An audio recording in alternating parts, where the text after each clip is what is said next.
I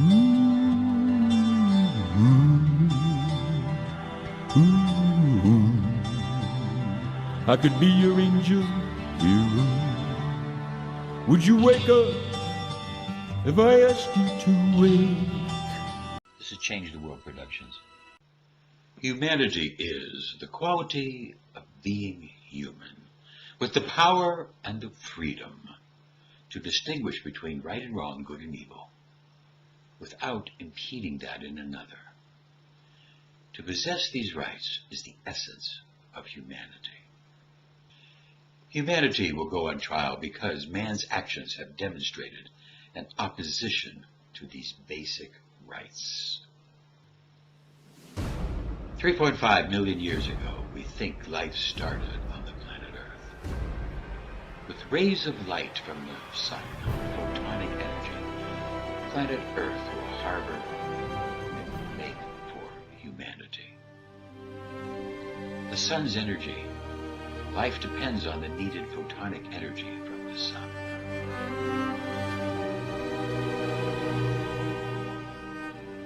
This provides the basic energy of life. The photonic light energy from the sun will strike good old fatty acid bubbles that will have actions on the membrane that will start the life process. Along with water, this will start the process that allows for cellular development. Humans first appeared on Earth 66 million years ago, soon after the Cretaceous and Paleogene extinction event that eliminated about 3/4 of plant and animal species on Earth, including most dinosaurs. These extinction periods happen periodically in history of humanity. Little energy factors that will start to assemble as DNA based on the ideas of the photonic membrane. Life will start to exist and to spread. Humans developed cognition about 1.8 million years ago. Humans first used speech communication 100,000 years ago.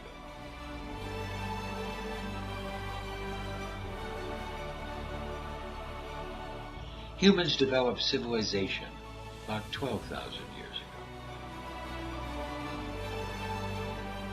Humans will start to develop ideas of science, mathematics, about 10,000 years ago. Humans will start to develop law about 5,500 years ago. Man will start to awaken and start to see no matter how high he climbs, he thinks that all that he sees is what exists, until he starts to broaden his mind. And humanity exists, and humanity will go on trial.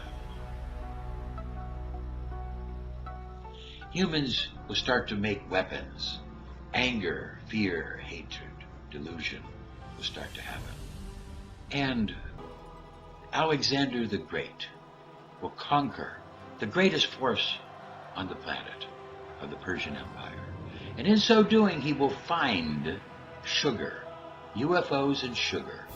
And he will then take sugar and will spread back and start lots of different problems, as sugar is the reason for the slavery race. Evil Big Sugar. Billions dead. This sugar is addictive. It's insidious. It causes disease with every high. Big Sugar and Big Sugar drinks have a low-grade addiction, and they create and feed a bacteria in your gut that drives you to eat more sugar, controlling your brain. Humans develop law, governments, mathematics, religion,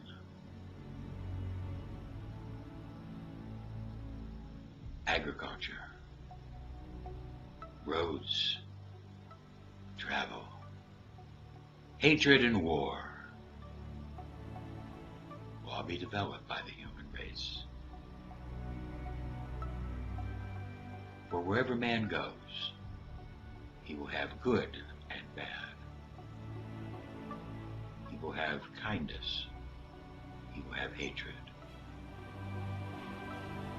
And mankind will have conquest, dominion and power over others. 150 million deaths from big tobacco. That's conservative. There's probably a lot more. Some people say 1 out of 4 deaths is involving tobacco or alcohol. One person dies every 6 seconds from tobacco-related disease. 10 people a minute. This insidious, addictive substance that does nothing for your health just kills and kills and kills. Why? Just for profit of big tobacco.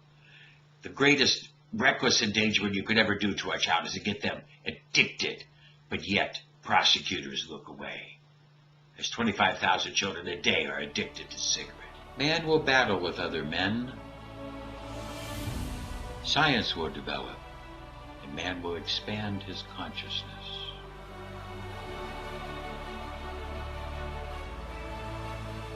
In 1776, the first patent medicine is awarded.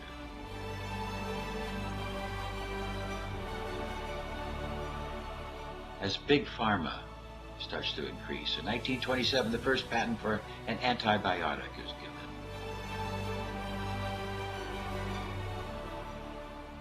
If we want to understand the evil, ultra-rich corporations of death, we must pay special close attention to Big Pharma. Big Pharma has complete control, and they basically bastardize some of the research. They really cover up deaths and etc. And if you look at the amount of deaths, it's absolutely incredible what pharmacists do. Pharmacist, pharmacist, pharmacist, pharmacist. There's actually massive damage. Pharmacist? Unnatural. Pharmacist. And if we look at the word pharmacy, pharmacy comes from the Greek word for poison of the witch, poison from a sorcerer. That's where the word actual pharmacy comes from. Drugs. Don't you get it? Drugs help people. No, Dad. I can't do this anymore. The stuff is unnatural and it doesn't even work. Half the stuff I've been grinding up is sugar pills and the other half is borderline narcotic. You impertinent little creep! This country was founded by a group of slave owners who told us all men are created equal. Oh yeah, all men, except for Indians and niggers and women, right? Always like to use that authentic American language. Big Pharma will start to grow and kill, poisoning, drug addiction, all different types of side effects. This will result in 1906 development of the FDA to try to protect the consumer from big sugar and big pharma and other criminals that try to steal from people. A small group of unelected white male landholding slave owners who also suggested their class be the only one allowed to vote. Now that is what's known as being stunningly and embarrassingly full of shit. West corner of Kern County, God spoke in a gusher of black gold. We had a chance for greatness. We also lost 25,000 barrels of oil a day because nobody could figure out how to cap the well. But we got on the map. You gotta make trade-offs. Deciding to dig for oil and not grow our oil was the worst decision ever made by mankind. Evil big oil. I'm an oil man. I destroy. I envelop. I destroy. I surround the planet. I surround your soul. Burning away. Burning away. Destroying the planet. Dummy, tell the people why we shouldn't use more renewable fuels like ethanol. Because they're bad for your car, right? Why do you say that? Because that's what you made me say. Dummy! I mean, the more renewable fuels we use, the less oil we use. Dummy! Why doesn't Big Oil want you to know the truth about ethanol? You're no dummy. Don't let the oil industry treat you like one.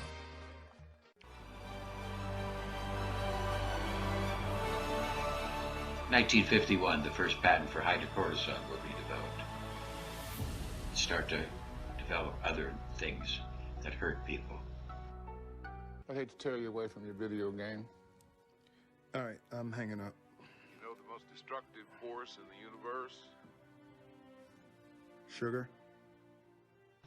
Absolutely.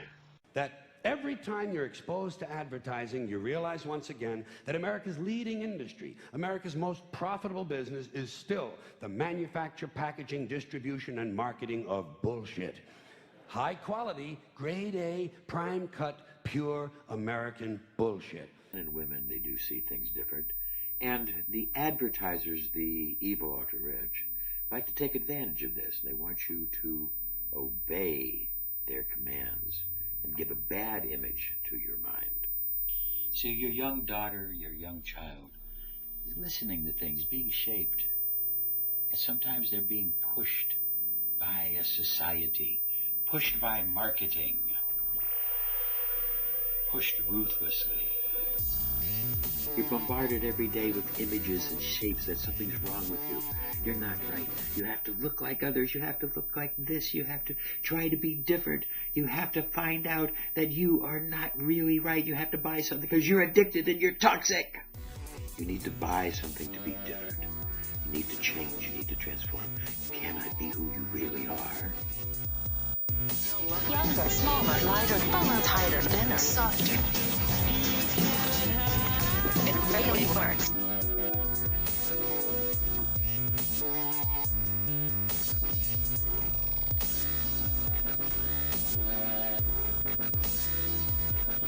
Before the ad people get a chance to talk to your children, maybe you might want to talk to them. Greed, conquest, anger, delusion, arrogance have driven mankind towards hatred, towards war, towards selfish desires. Is technology greater than compassion? Is greed greater than love?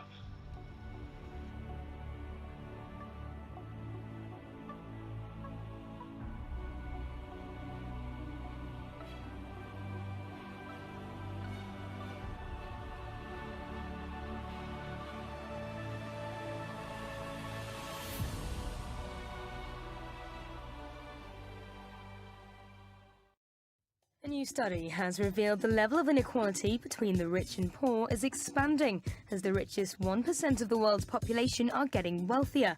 The richest 1% own nearly half of the world's wealth. Collectively, the top 1% of the world's adult population owns £72 trillion worth of assets. And the top 1% of people own 87% of the world's wealth, but the gap between those who have and have not is getting bigger. Some small group of people are starting to open their eyes to the problems of the evil ultra-rich and their threat to humanity.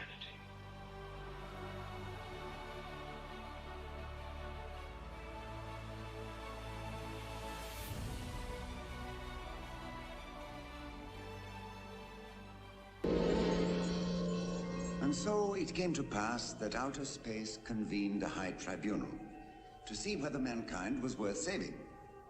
Chosen to speak in his behalf was a wanderer through time, who was a combination of all men, of the pious and the fallen, the bold and the meek, the dreamers and the builders, the chaste and the guilty, the great and the small men of all times, all represented by one who came to speak for all before the high tribunal. Hear ye, hear ye! This court is now in session. We bring humanity on trial for the crimes of greed, anger, hate, bigotry, delusions, arrogance, and avarice beyond the dreams of Midas. The lack of compassion, the lack of intellect, the driving for the want of a dollar, For the cause of all evil is the want of money, the arrogance, and the pain. And we bring man on trial for these hideous crimes.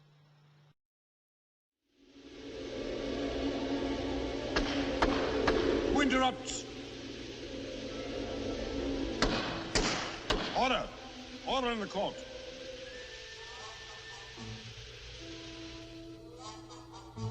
Who interrupts the reading of the indictment? I, sir, am Mr. Scratch, the inventor of Evil Ultravich. Of many talents and traits. All bad, of course. And this is my apprentice. Mind your manners. We'll have none of that up here. You must excuse him, noble sirs. He is accustomed to a warmer climate. Sit down. This whole thing is an obvious waste of time. Man is unworthy beyond a shadow of a doubt, and now compounds his guilt by causing heaven to call this costly and tedious trial. As for me, I am a very busy fellow. I've spent quite enough time trying to get man to see and do things my way. Let's see, about 1,000,000 years, I'd say, give or take 100,000. Time is money, and man does not have a patent on evil. Now, about this beautiful bad thing, the work of a lifetime, and I've lived a very long time. Noble sirs, won't you please put a fitting end to earth? Man has certainly earned this reward, besides which I'm running out of town. I have house calls to make all over the universe. What's that ringing? Oh, it's only my private telephone. Excuse me. Yes, who's speaking? Trouble on Mars? How nice. No, I'm afraid there'll be a little delay here. No, nothing serious. Just a bit of bickering over my acquiring 2 or 3 billion new souls. Order! Order in the courtroom. I'll call you later. Mr. Scratch, telephone calls while the court is in session are out of order, rude, improper, and without precedent. Thank you, noble sir.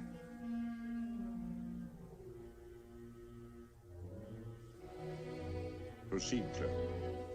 And so, now a high tribunal is called to order here in outer space.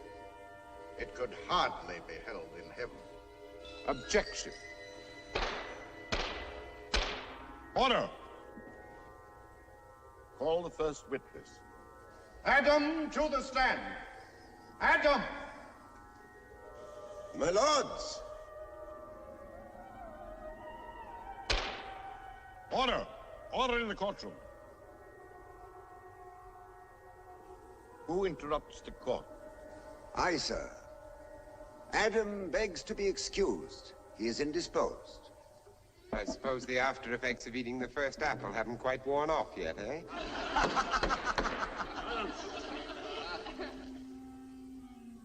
Who then speaks for man? I do. I am the spirit of man. In a moment you may proceed. First, I would call to the attention of both Mr. Scratch and the spirit of man that each of you is given permission to visit Earth during any period of time since the world began, after which you may present as evidence those people and events most pertinent to this trial. When you are on Earth, we will be able to watch you and to hear you from up here. You may proceed. Noble sirs, if we are to be believers, and we most certainly are... Speak for yourself. I do. I do indeed. Continue, and without interruption. Man was created in the image of God, but there the similarity ends. Mortal, not immortal are we. Of the flesh, not of the spirit are we. Human, not godlike are we. But whatever our sins, whatever our shortcomings, we believe the good deeds done by man on earth far outweigh the bad, thereby earning him the right to survive. Objection. On what grounds? Man has made a misstatement of facts. I have not yet even presented the facts. Objection overruled. Proceed. We inherited the Earth and were blessed with certain rare gifts. An opposable thumb, with which to build tools and weapons for survival. The capacity to speak, to think, to reason. The ability to walk erect on two solid arches. We were fruitful. We multiplied. We were resourceful. We replenished the Earth and subdued it. These were the covenants. These we fulfilled. Unfortunately for me, you broke all of the 10 Commandments doing it. Order! Order in the court. Sorry. Proceed. In the beginning, man walked alone. Alone because he trusted no other living thing.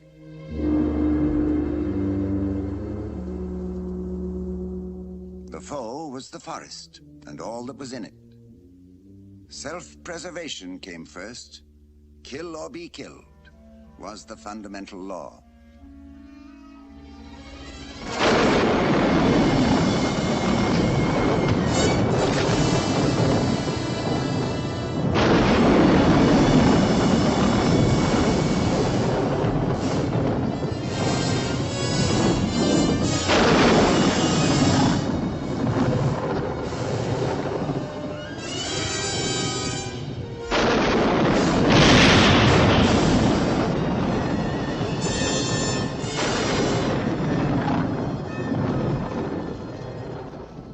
Man had lived through many ages before the first dawning of reason led him toward the warmth of the fire.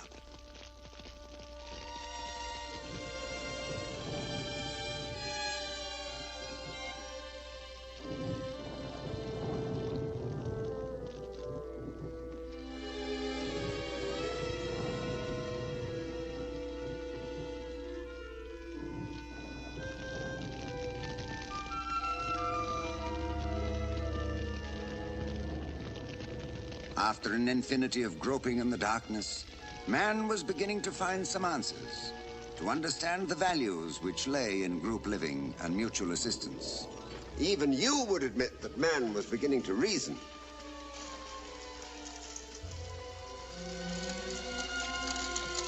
And even you would call it progress when such reasoning led him to fashion the wheel. I think perhaps we'd better be getting back. I can hardly wait.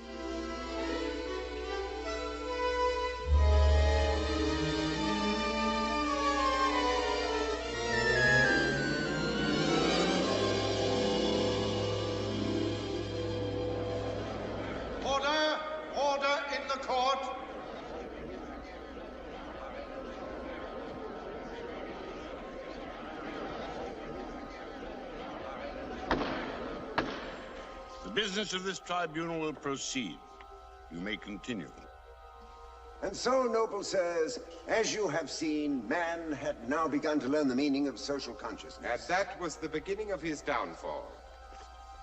Noble sirs, may I make my point? Mr. Scratch? I submit that man is a charlatan and a fool. I object. I should think you would. Objection sustained. Well, perhaps I can put it another way. Therefore, I withdraw my statement that man is a charlatan and a fool and submit instead that man is a fool and a charlatan. Same objection. Objection sustained. Mr. Scratch, you are out of order. Perhaps out of order, but not necessarily incorrect. If it please the court, I should like to call my first witness to prove my point. Name your witness.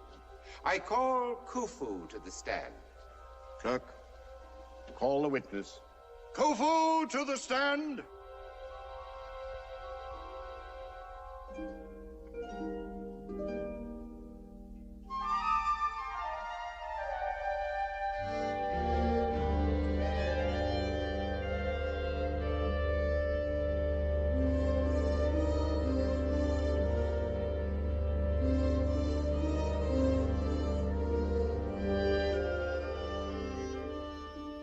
Your name?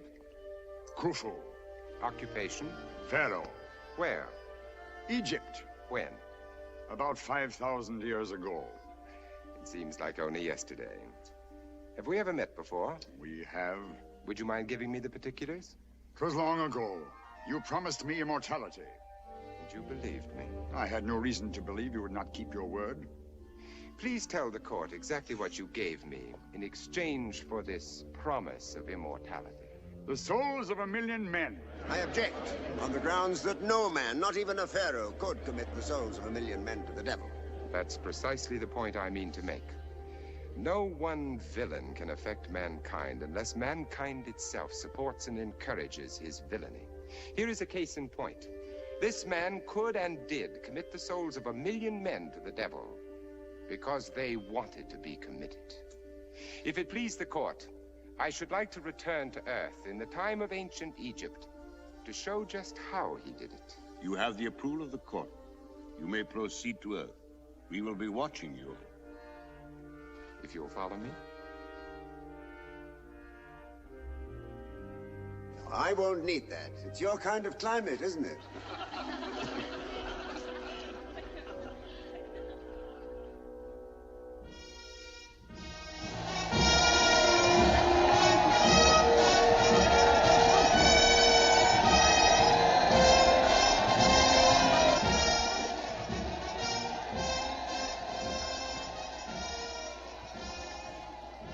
Egypt, 5,000 years ago. And here is Khufu's army.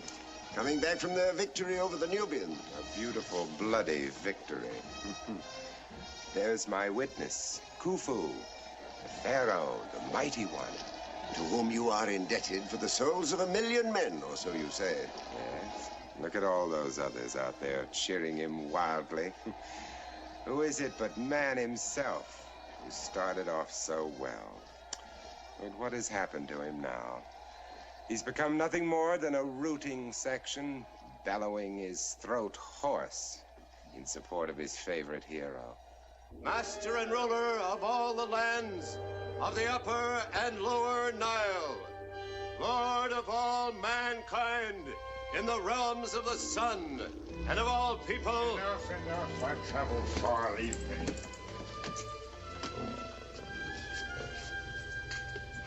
It seems that great Pharaoh is troubled. Yes. Trouble. Explain the dream to me, Amana. What nature of dream, Almighty One?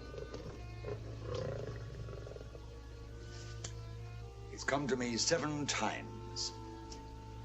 I saw a palace reaching to the stars, climbing higher than man had ever known, built to last through eternity. But it was a palace without laughter, without music and feasting. And yet it was a palace in which I slept. Construe this dream to me, Amana. This dream construes itself, great Pharaoh. A palace without laughter, which shall stand through eternity? What is it but the palace that will await you when you step from this world into immortality? I want to see it with my own eyes. Not after I die, while I live. Are my people assembled? The courtyard is full. And I'll speak to them once. Once before we close the temples. Close the temples? You heard what I said, Amana. Come with me.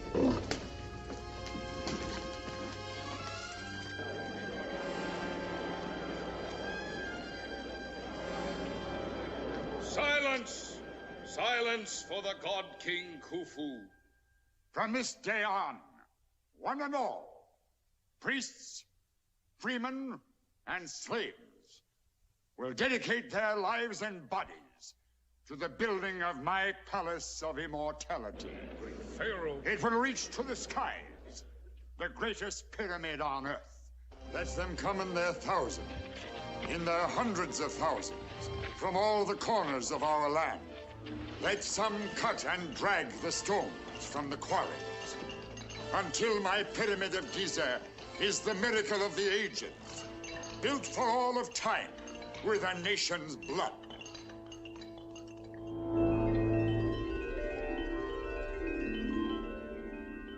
blood was the right word. And so I submit to you that man himself is to blame for his stupidity in worshipping villains as though they were heroes. And I conclude that the individual villain is only a symbol of the villainy of all mankind. As for you, a perfect symbol, you shall have your immortality, along with the receipt for the souls of 1,000,000 men. Your witness?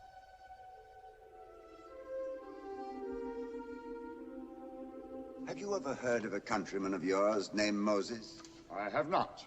He was not only a countryman, he also lived in the house of the pharaohs.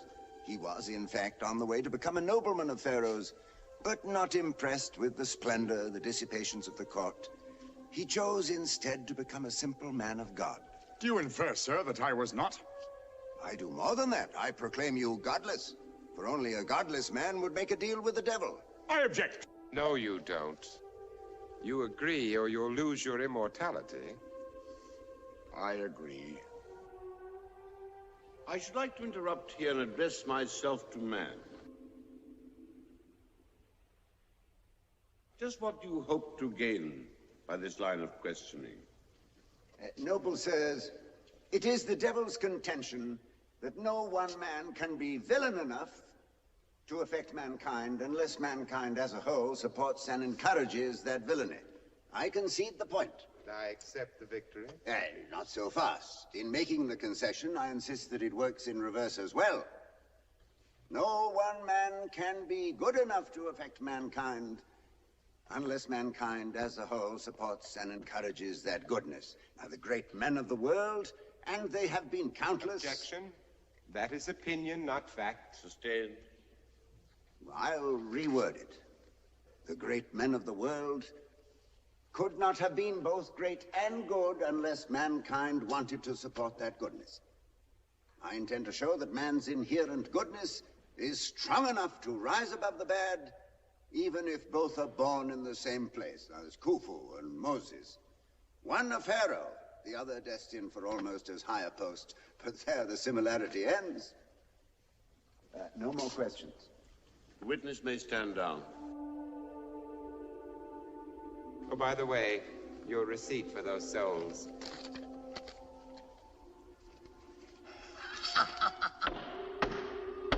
Silence!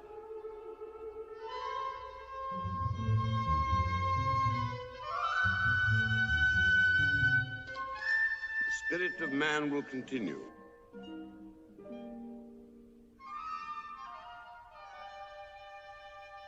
A 1,000 years after Khufu, in the same land of oppression, gilded with the thin and false veneer of golden glory, was born a man of God. This was Moses, a man whose holiness was revered and later supported by a mankind desperately seeking a road to a better world. However, before the time of Moses, man, in his confusion, worshipped many false gods, and as a result, the people were enslaved and oppressed. The soul of Moses revolted in horror, and he fled the land of Egypt and went into the desert. And in the heavens that stretch across the endless wastes, he found the secret of life, and he welcomed a new and more dignified God. And Moses returned to the land of the godless and set his people free, and they followed him back into the desert. And then it came to pass that Moses ascended Mount Sinai.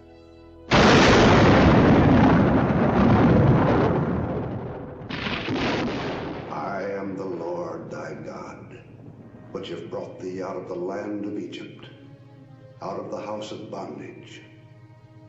Thou shalt have no other gods before me. Thou shalt not make unto thee any graven image, or any likeness of anything. And out of the thunder the voice of God gave mankind the 10 Commandments, and the good prevailed. But it didn't last. Man soon forgot and strayed from the path of Moses and broke all of the 10 Commandments at once. May I remind you of the endless wars and plundering and rape of the ancient world.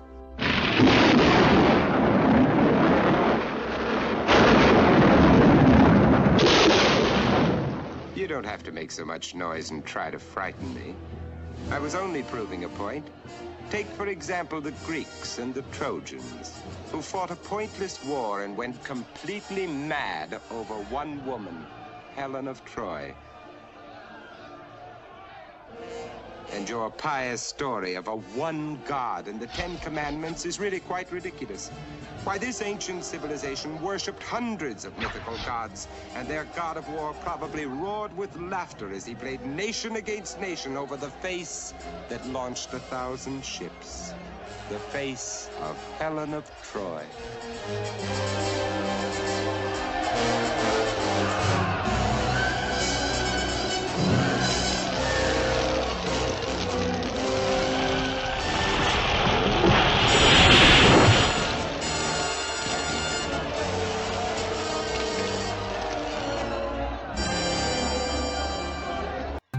Beauty and opulence.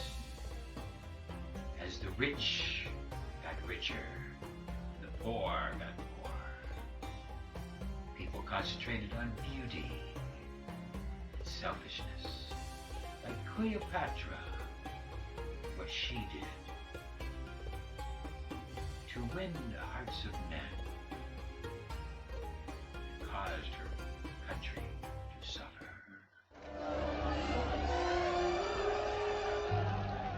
Egyptians, Trojans, Greeks, Etruscans, all killing, all dying, all breaking commandments. Not because one man or two men or a dozen men were wrong, but rather because all of mankind was wrong, because they wanted to be. Are you telling me that those men down there would have fought and died if they hadn't wanted to? Oh, I'm sorry. That wasn't meant for you. Well, that's consoling. Well, what's your answer to all this? Sometimes mythology and history become interwoven. Difficult to determine where one starts and the other leaves off. But if we're talking of the ancient world, what about the golden age of Greece? The age of the great philosophers? What about Socrates, with his doctrines of universal humanity which still influence the world more than 2,000 years later? His pupil Plato, who dedicated his life and writings to the creation of a world in which beauty, justice, and love would dominate mankind's existence. Aristotle, the world's first great scientist, whose brilliant mind discovered the rules of reasoning and who, in fact, gave names to the sciences themselves. The early astronomers whose dream of heavenly bodies gave us a celestial road of knowledge.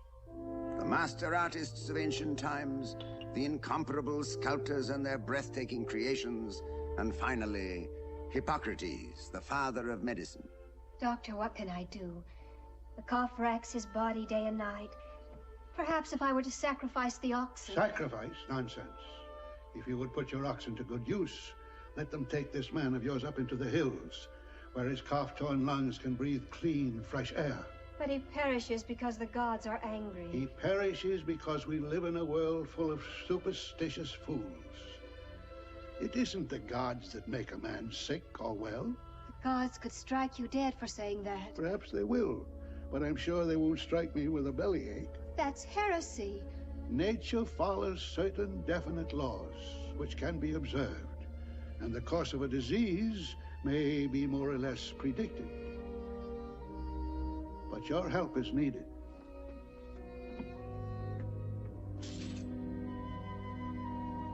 So take this poor piece of suffering humanity up in the hills. Give him plenty of milk and honey. Let him breathe. And if I'm right, he'll live. Hippocrates' theories were right, and his name went down through history. So did his words of the Hippocratic Oath. Into whatever house I may enter, I will enter for the benefit of the sick. And whatever I may hear or see in the course of my profession, I will never divulge. Every dedicated physician holds this oath inviolate. I'm sorry, Mr. Scratch. My opponent has made a point, but he... Since my esteemed gentleman, Adam, has presented the Bible, I'd like to be able to now bring from the Bible a witness a witness of madness, a Bible passage about mankind. Humans are animals, and they possess instincts for greed, anger, and a capacity to be deluded of self. The Bible tells us in Romans 3:9-20 that no one is righteous, because it is written, there is no one righteous, not even one. The seed of all of this madness is within all of us. There is no one who understands, no one who really, totally seeks God. You see, all have turned away, or will turn away at some point. We have together become worthless. There is no one who does good, not even one. The madness, the basic instinct of madness within us can be transcended. Or is it possible? He insists on ignoring all my favorite protégés. Next exhibit, please. Pretty, isn't it? But the wearer was much prettier. A young lady whom I knew rather intimately. In fact, she and I worked remarkably well together, somewhere about 30 BC. She was the Queen of Egypt, Cleopatra by name, although some people who failed to appreciate her true talents vulgarly called her the Serpent of the Nile. She was hardly out of her teens when she poisoned her young brother. Would you like a drink? Yes, I would. We'll drink a toast. Thank you.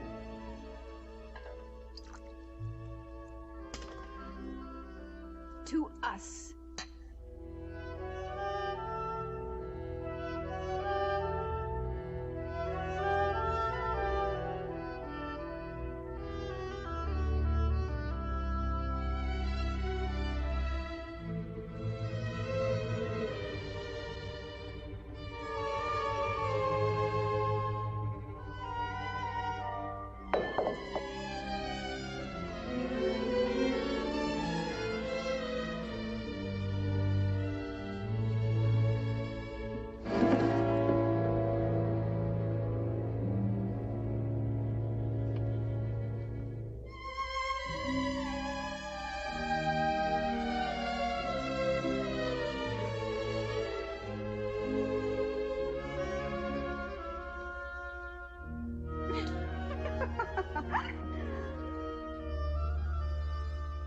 Oh, yes, Cleopatra was quite a girl.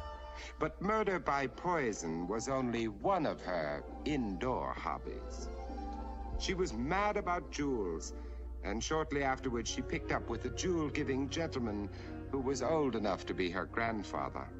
Julius Caesar!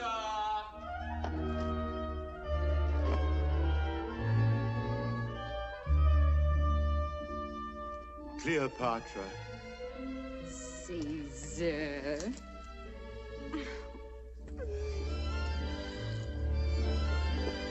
Darling.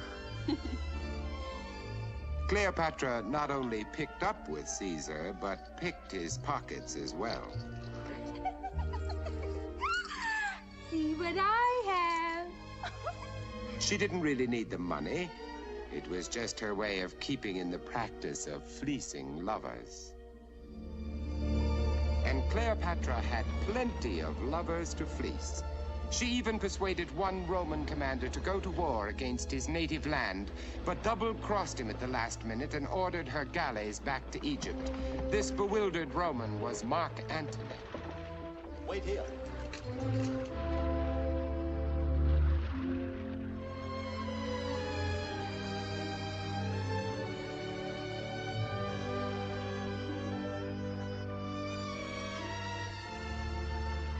Antony.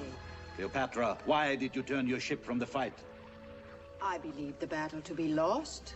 All the galleys have scattered and fled before the enemy, and just when the battle was almost won. Do not blame me. What do I know of war? But what about love? Ours. If the worst came, we had sworn to die together. Aren't we together now, Antony? We can sail back to Alexandria, always together. We can still live, my dearest. With shame on our names. Oh, but with love for each other in our hearts. My galley is swift, the Romans will never catch us. Come closer to me, Antony. What have you done to me? Where have you led me? I was the greatest Roman of them all. What am I now? You are my love.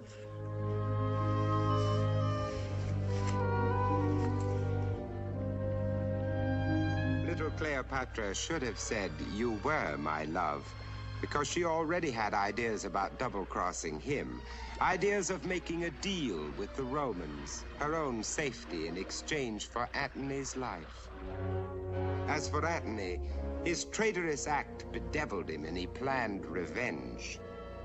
You see, love and hate are really the same, so it isn't surprising that thoughts of killing Cleopatra possessed him. I was the greatest Roman of them all. But not quite great enough to overcome a woman's treachery, were you, Antony? What now? What black thoughts fill you with vengeance? Cleopatra.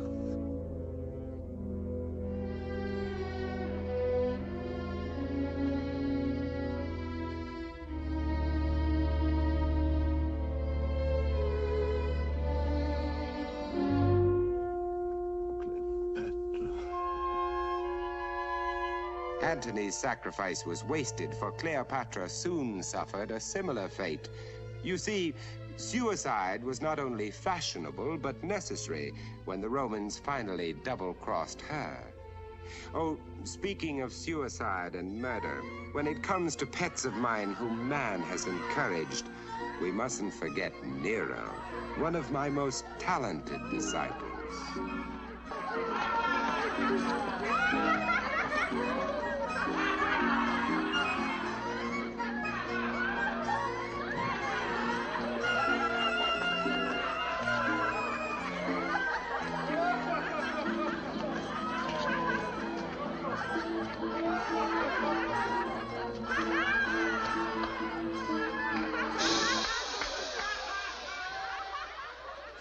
This is the court of Nero, evil and depraved, whose debauchery and perversion surpassed even the wildest and wickedest dreams of the most deluded.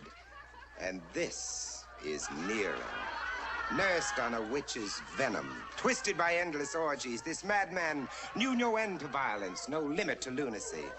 He arranged the suicide of most of his closest friends, had his mother clubbed to death, and poisoned a lot of the people he knew, and sought out other similar amusements. Well, I'm not amused, and I'm certain mankind wasn't either. Oh, but you're wrong. Look at the merriment all about you. They don't look unamused to me.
let the wine flow. For tonight, Nero celebrates his greatest triumph.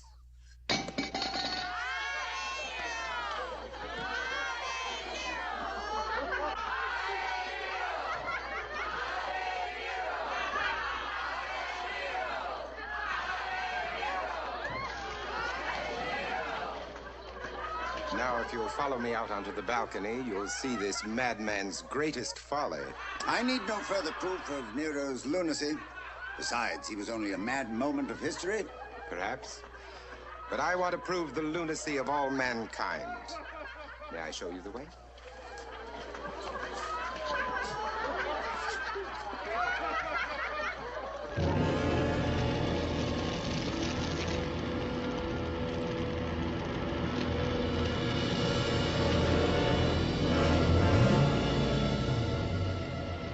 Nero.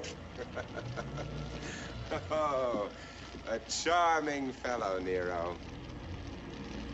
Burn! Burn my glorious Rome! Burn up to heaven so that Jupiter can see who is greater, you or I! Murderer, maniac, rapist, pervert, matricide, arsonist, bigamist, and sometimes accomplished musician and singer for all social occasions.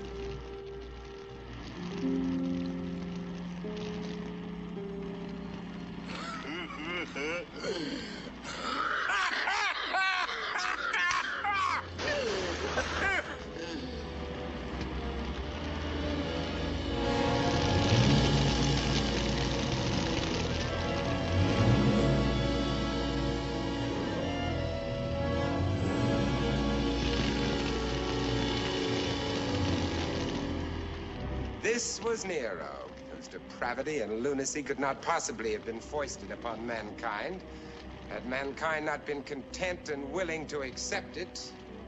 Was mankind content? Wasn't he? Not if you listen to other voices which were being heard in Rome that night, in the secret caves and in the depths of the catacombs, echoing holy words of deliverance which had been uttered even 30 years earlier. Blessed are the poor in spirit, for theirs is the kingdom of heaven. Blessed are they that mourn, for they shall be comforted. Blessed are the meek, for they shall inherit the earth. It's Nero's soldiers coming for us. We must flee. Did the master flee when they came to take him to the hill called Golgotha? But if we die, the master's words die with us. The words will live on, surviving the flames of martyrdom, until peace and faith and love shall rule the earth. They are here. We must pray for help. No. Rather let us give thanks. For the Master also said, blessed are they which are persecuted for righteousness' sake. For theirs is the kingdom of heaven. Our Father, which art in heaven, hallowed be thy name. Thy kingdom come, thy will be done.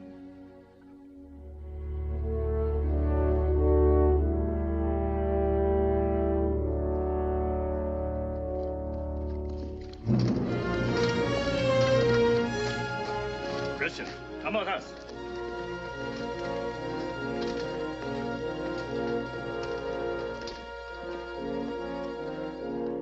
Your holy words didn't do much good, did they? Oh, yes, they did. New hope had come into a world where hope had been dead. Mankind was reaching out for the light. And all he found was darkness. Darkness and Attila the Hun.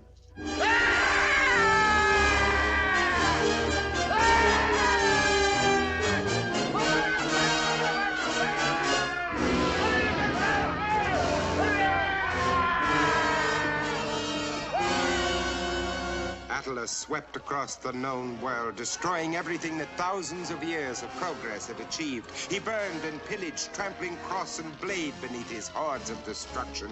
Everything withered before him: faith, learning, medicine, the arts and sciences. The Dark Ages, hundreds of years of the Dark Ages, until nothing was left except misery, fire, and blood.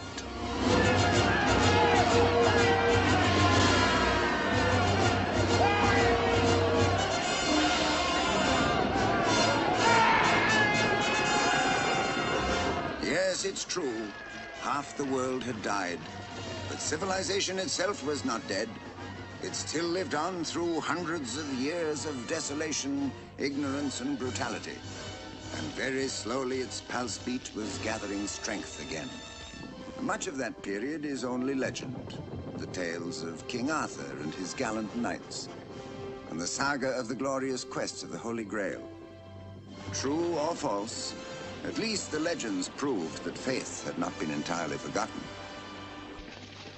Long before knighthood had flowered, holy monks had carried the work of God from village to village, keeping the torch of faith burning brightly. A strange creature, man, still existing in spite of what Mr. Scratch has called his sinful stupidity, still fighting and dying for his faith. Whether the deity be the Judaic God, the Holy Trinity, or the Great Enlightenment as preached by the Prophet Buddha, or Allah, whose prophet was Mohammed. As in all wars, nobody was the victor. The knights went home, to Italy and to Germany, to France and to England. And they turned to the occupation of the tournament and the contest. For the fun of it.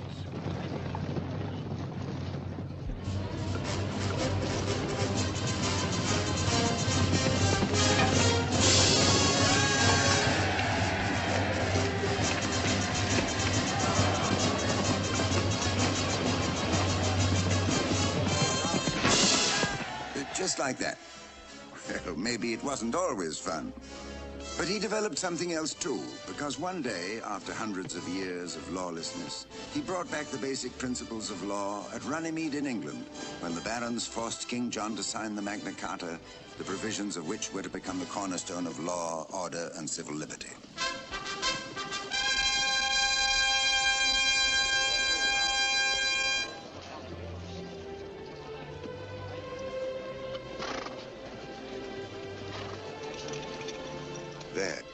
There, King John signed it, much against his will. Once again, man had discovered the sacredness of human rights. Had he indeed. And what about Joan of Arc? You shouldn't have mentioned Joan. Her story was the triumph of faith. The triumph of blithering idiocy, coupled with a criminal cruelty even I couldn't have surpassed. Human rights, eh? Noble sirs, may we look at what mankind did to that young woman. Oh, those voices of Joan's. I tried to plug her ears, but the voices were too persistent.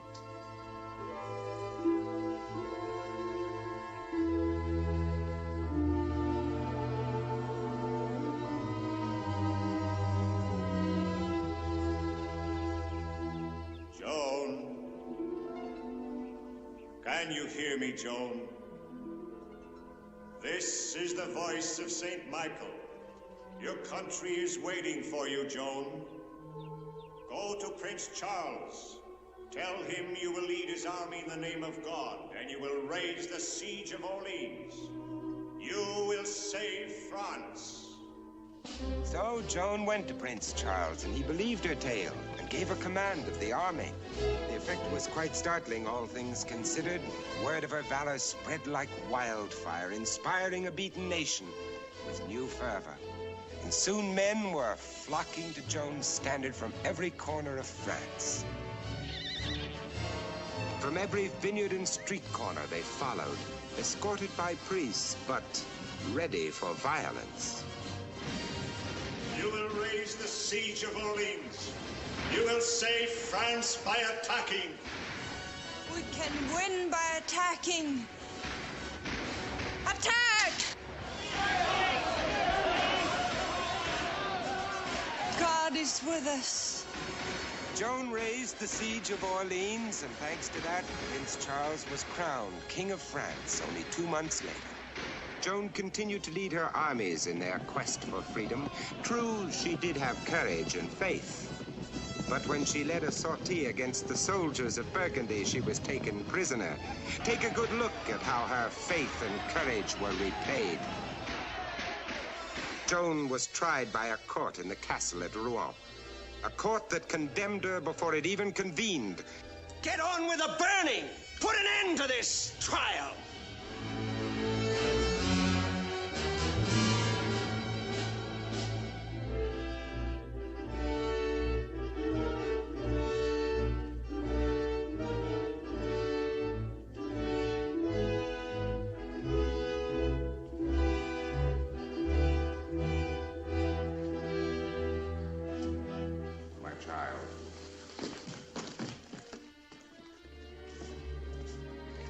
Repent, my daughter. Your hours are numbered, and the patience of this court is ended. Repent, and deny that you ever heard voices. But he did speak to me. The voice of blessed Saint Michael cannot be denied. Other voices spoke to me too. My voices will not be denied. Liar! You blaspheme before this God of God. How dare you tell the Bishop of Beauvais such tales? Witch! Heretic! The girl lies and must be burned. Heretic, liar! Where is your Saint Michael now? Answer us, Maid of Orleans. But I do not command blessed Saint Michael. He comes and goes of his own free will. But even if I could call him before you, I would not. For I would be ashamed to have him see you treat me so badly. Have we truly treated you badly? Badly and foolishly as well. Your offer is ridiculous. You ask me that I deny that my voices came from God, and in return you offer me imprisonment. Yet if I persist that my voices are truly those of angels, you will burn me at the stake. Either choice brings pain, one more quickly, the other endless. Is there no other way? Is there no one to help me? No one? No one. Not even the Dauphin can help. Nor would he if he could.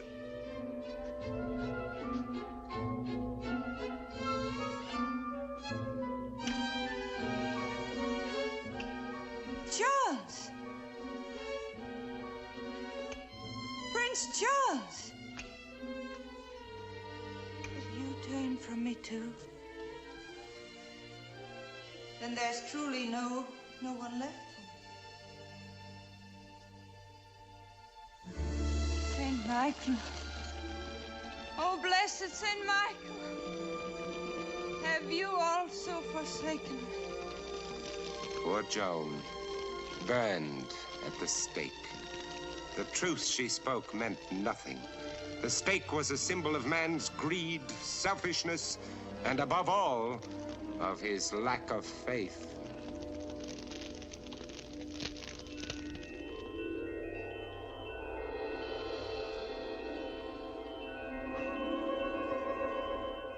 Do you still say I shouldn't have mentioned Joan? Well, I say that when it comes to mankind's guilt or innocence, the story of Joan of Arc is an indictment of the entire Middle Ages. Not quite the entire Middle Ages. The incident of Joan of Arc was tragic, but hardly an indictment of all mankind. For at the very same time, man and his arts, his religion, his medicine, his philosophies were going through a rebirth, a renaissance. And with the court's permission, I'm sure you must have something in here that will help me. I object. Objection is held in abeyance until the court understands this action on the part of man. Thank you, my lord. This great and endless flow of human expression swept across Europe. The classic writings of Dante, Boccaccio, and Petrarch inaugurated a new age of literature. And out of the same chaos came the breathtaking architecture of the Lombardos, the dazzling art of Titian and Michelangelo, and the free thought of the individual, as so beautifully expressed by Telesio, Machiavelli, and Campanella. The printed word, made available to great numbers of people by the invention of the printing press was a significant contribution to the self-assertion and emancipation of the human will. Mr. Scratch's objection is overruled. Continue. Noble sirs, I submit for your consideration mankind's miraculous recovery and regeneration following the misery, the hatred, the bigotry, and the massacres of the Dark Ages. Further, I submit, as a symbol of the time, a man of greatness whom mankind followed willingly. His name, Leonardo da Vinci. His profession was a varied one. Artist, sculptor, inventor, engineer, a man who experimented with balloons and flying machines, who drained the marshes of the Lombardian plains and expressed his joy in all things between heaven and earth, in prose, in painting, and sculpture. A man of giant intellect, honored in his own time and down through the ages. And this, probably one of the most famous works of art the world has ever known, the Mona Lisa. Beautiful, isn't it? Fair. Trouble with you, Mr. Scratch, is that you know nothing about painting. I've never pretended to be an art expert. And this, the most beautiful painting in the world, The Last Supper. Certainly a mankind wise enough to recognize and follow the path opened by Da Vinci must be basically sound and deserve to survive. Objection? On what grounds? On the grounds that the spirit of man does not mention mankind's motives. Of course, Leonardo was recognized, but not for any holier-than-thou reasons, but rather for the most diabolical groundwork ever laid for a volcanic future. As evidence, listen to this portion of a letter that he wrote to the Duke of Milan, praising himself for somewhat other achievements. Sustained. The letter, please.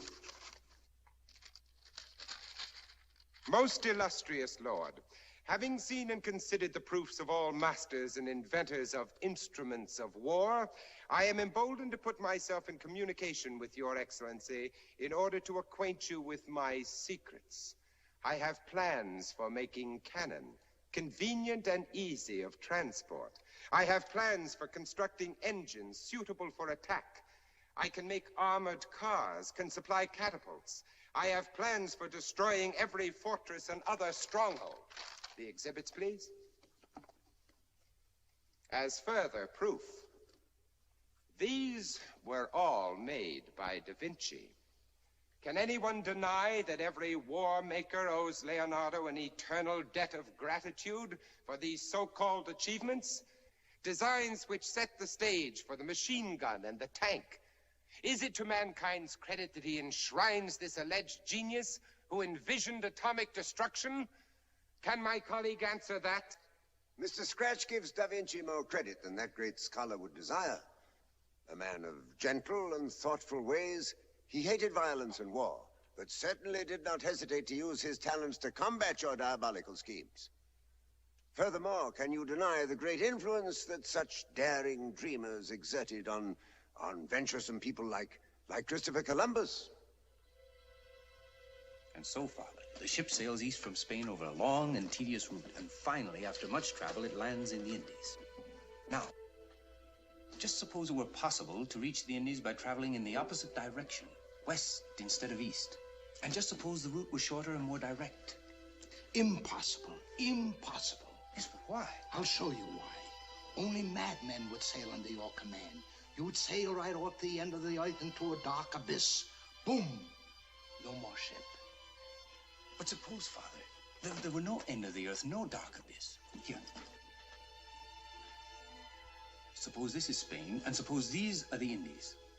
And suppose instead of traveling east, the ship travels west around the earth, and in half the time, lands in the Indies. Possible. Possible. Bueno. Bueno.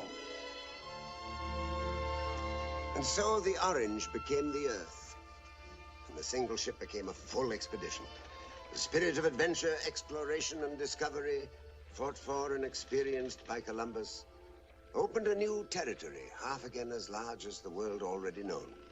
Columbus showed the way, and mankind followed. I concede the point, but to what end? Murder, pillage, rape? Does my noble colleague remember what happened within 30 years after Columbus showed benevolent mankind the way to the New World? Have you too quickly forgotten the slaughter of the Aztecs by Cortez? This violent pattern set by the bloodthirsty Cortez, all in all, turned out to be one of my better jobs. The slaughter of the New World was endless, but delightful. Was this what they called a high road to a better world? The slaughter wasn't quite endless because there were also other nations which didn't believe in these methods of forceful submission. One day, an ambassador from the invincible King Philip of Spain came from his ship through the streets of London to bring an ultimatum of war to Queen Elizabeth of England. The cheers, by the way, were not for the Spanish envoy, but for his English escort. It seems that England and Spain were somewhat less than friendly. Announcing the arrival of His Excellency, the Ambassador from the court of His Most Catholic Majesty, Philip II, the King of Spain. We await this handsome Spaniard.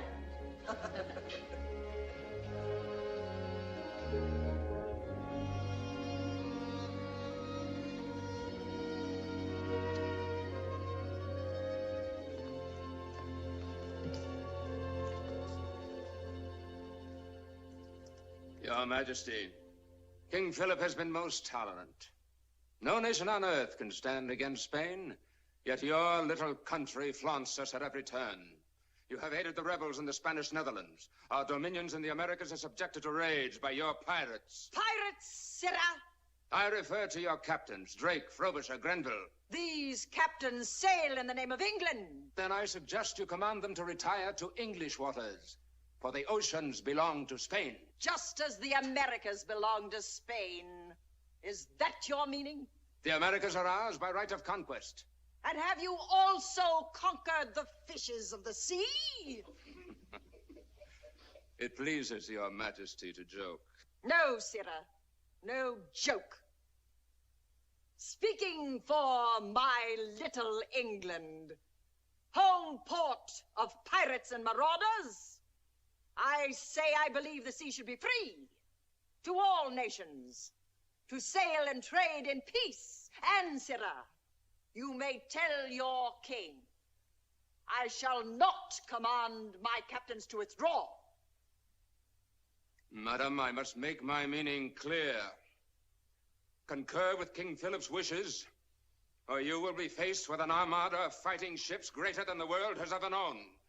We will fight you with fire and with sword until your little England is no more than a vassal state of Spain. You will take those words back. I speak for my king. But the choice is yours. Peace or war? I shall await your answer.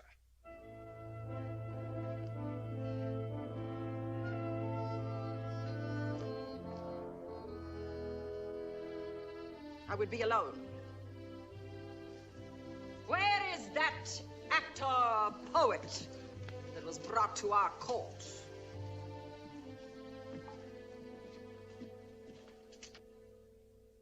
William Shakespeare, at your service, Your Majesty. But if you prefer that I also should withdraw... Withdraw?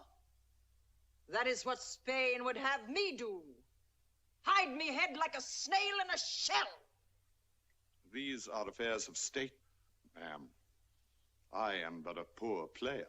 But not a poor writer, or so I've heard. Forgive me, young man. Your queen has much on her mind. Read to me. It might help. I have here, Your Majesty, the beginnings of a new comedy. I call it The Taming of the Shrew. The taming of the shrew? Am I the shrew? And will King Philip of Spain tame me? Your Majesty, in writing this play, I had no thought of politics. No, of course not. But Master Shakespeare, our country is at the crossroads, and I must choose the path we shall take. England can fall, Master Shakespeare. So can Spain, Ma'am. You are right. Yes! You are right. And courageous. Read something else. Something that will put courage into this poor woman's heart. This England never did nor never shall lie at the proud foot of a conqueror. Yes, that's it. Is there more? Come the three corners of the world in arms, and we shall shock them. Naught shall make us through, if England to itself do rest. But true. Superb. Superb! And you have given me the answer.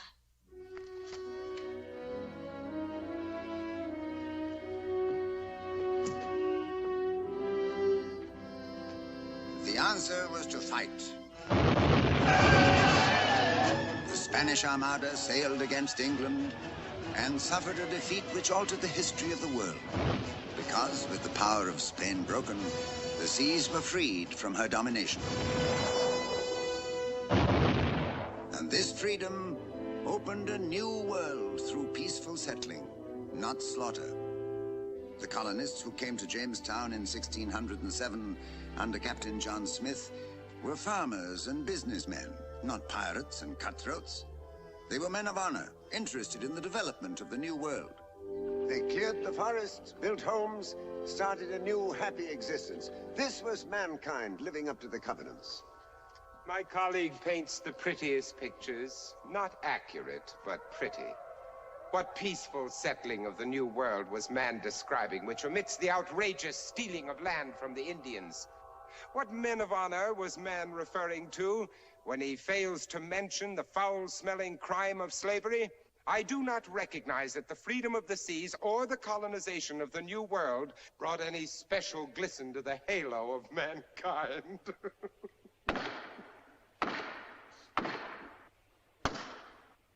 I hardly find your dialogue amusing, Mr. Scratch. You must forgive me, sir. I was just remembering another form of halo crowning. Don't drink it. It's an exhibit. Mr. Scratch, there will be no drinking in this court.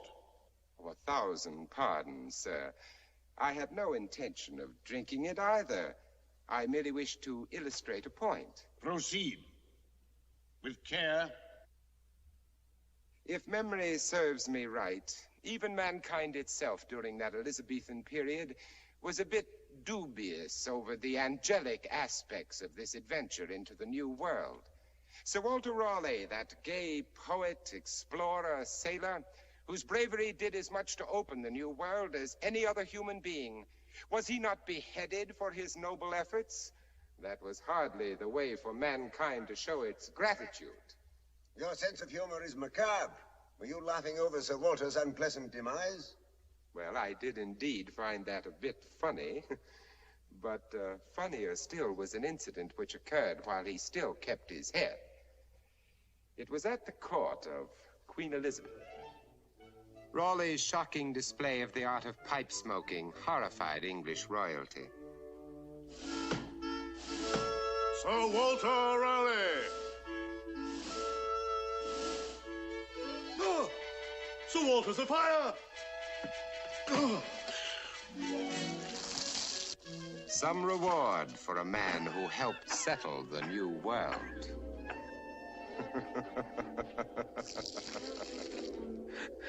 Sir Walter's head took terrible punishment. First they bathed it in beer, and then they cut it off. What sort of an enlightened world is this, of which mankind boasts, and which rewards discovery with a beer bath and a beheading, and allows one man to enslave his brother and others to steal land and kill the rightful owners, and those that were not killed were cheated out of their birthright? Which reminds me of a certain real estate transaction involving these trinkets. It was one that could hardly be called a benevolent gesture of mankind. Do you remember the story about Manhattan Island and Peter Minuit and the Indians?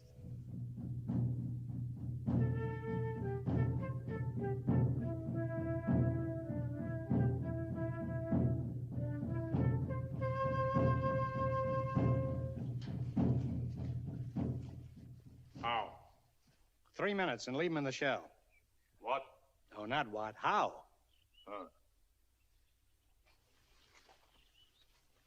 $35, not cent less. But it's only an island. If me no need money, you no buy for $50. Not even $100. One answer between the two of you, please. $20 and not a cent more. $30, not cent less. Well, I guess we'll just have to pass this deal by. Medicine man say me sick. If me no sick, me no sell island. Me sick, so me go west. You're crazy to go west. The whole west is full of Indians. You'll have to get killed. I'll tell you what I'll do. I'll raise my offer to $22. $26, not cent less for island of Manhattan. Why don't we have a drink and forget the whole deal? My medicine man tell me no drink, no smoke. No drink and no smoke? No. What about girls? No girls. What about her? Oh, she my daughter. She no girl. That's what he thinks. Now, just let me get this straight. You're not allowed to drink? No. No smoke? And no girls? No. No girls. Well, what do you want the $26 for? You better get another doctor and have a little fun out of life. Now, this is my final offer. $24 and not a penny more. Robbery. White man rob poor Injun. So you think you're being robbed, eh? Be glad it's not 300 years later. You might have been wiped out in the stock market. Now, is it a deal or isn't it? Robbery. That's quite true, but is it a deal or isn't it?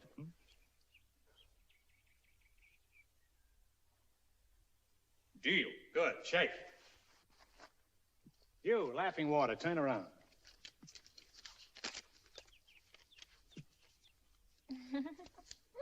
She's easily amused, isn't she, huh? Hey, what you doing? I'm writing you a check for $24. What is check? Well, it's a promise to pay. Me no want promise. Me want money. Well, you'd hardly expect me to carry that much cash around at one time now, would you? Say, how about taking it in merchandise? Merchandise, eh? Yes. What's that? Well, this is merchandise.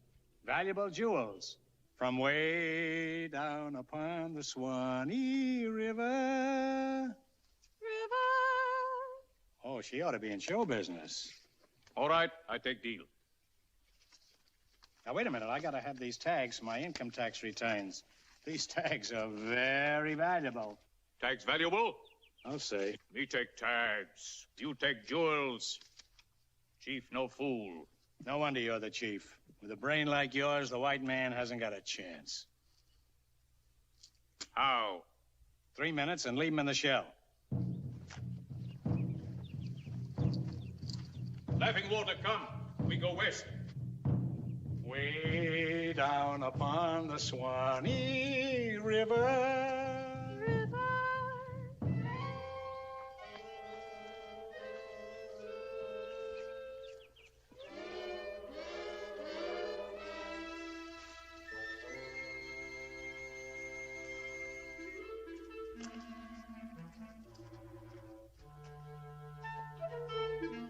White man no fool either.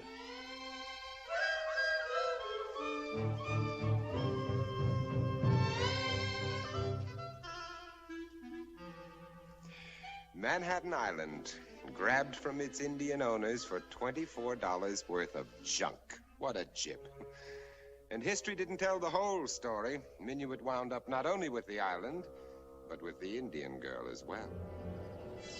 Anyway, thanks to Governor Minuit and others like him, the European invasion of America was now running in high gear. But was the fresh, clean air of the New World doing anything to straighten out man's thinking processes? Not at all. Remember the Salem witch trials, the hangings and the burnings? Oh, my boys and girls were really doing things. Not that their cousins in the old world were behaving any better. They still liked to live in squalor and dirt, encouraging conditions of filth and disease and, oh yes, plague. England, the spring of 1665. In London alone, the death rate was nearly 1 in 6. Whole families died behind their guarded doors, and in the night the death carts came through the stricken city.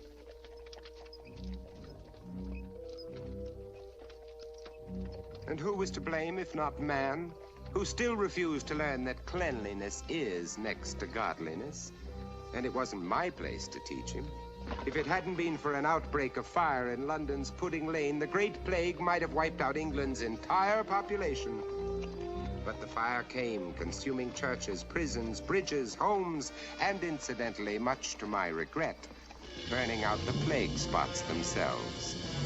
But I still had other little matters to keep me busy.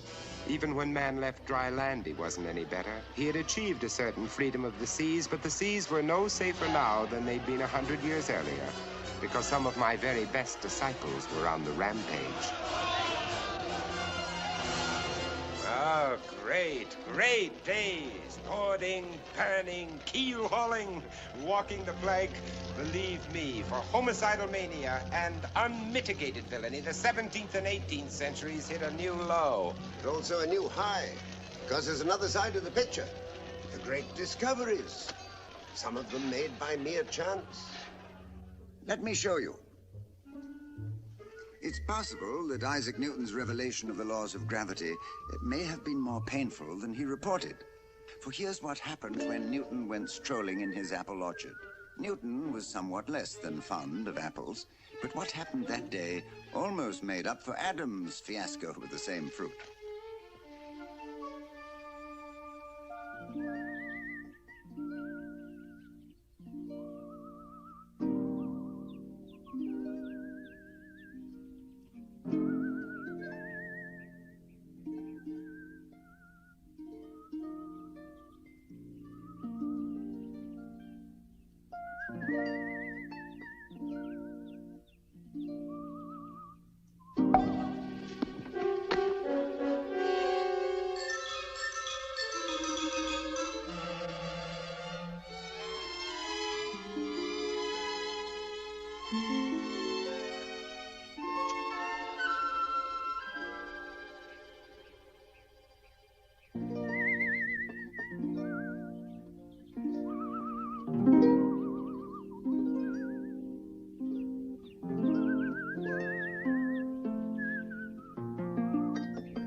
Might have been a painful experience, but to Newton, it proved that all that goes up must come down, even if it's just an apple on the head.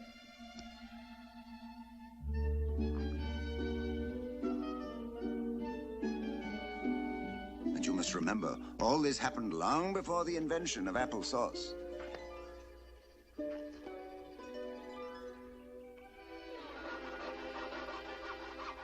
True or false, the story of Newton and the apple proves that mankind has never been found wanting for a sense of humor. And even as the worlds of science, music, and medicine advanced, so did the spirit of man and his thinking. The American Revolution is the case in point. It all started with unfair taxation. But history will show, despite Mr. Scratch's protests, that mankind will be neither dominated nor misled for any great period of time, and that under the shackles of oppression, spirited heroes are created. Paul Revere was one of many who clearly recognized right from wrong and led the revolt against tyranny. George Washington was another giant who also carried the torch of freedom, which illuminated a path for other such fervent men as Thomas Jefferson, Benjamin Franklin, and John Adams. Together, they recognized that all men are created equal, and that whenever any form of government becomes destructive of these ends, it is the right of the people to alter or to abolish it, and to institute a new government.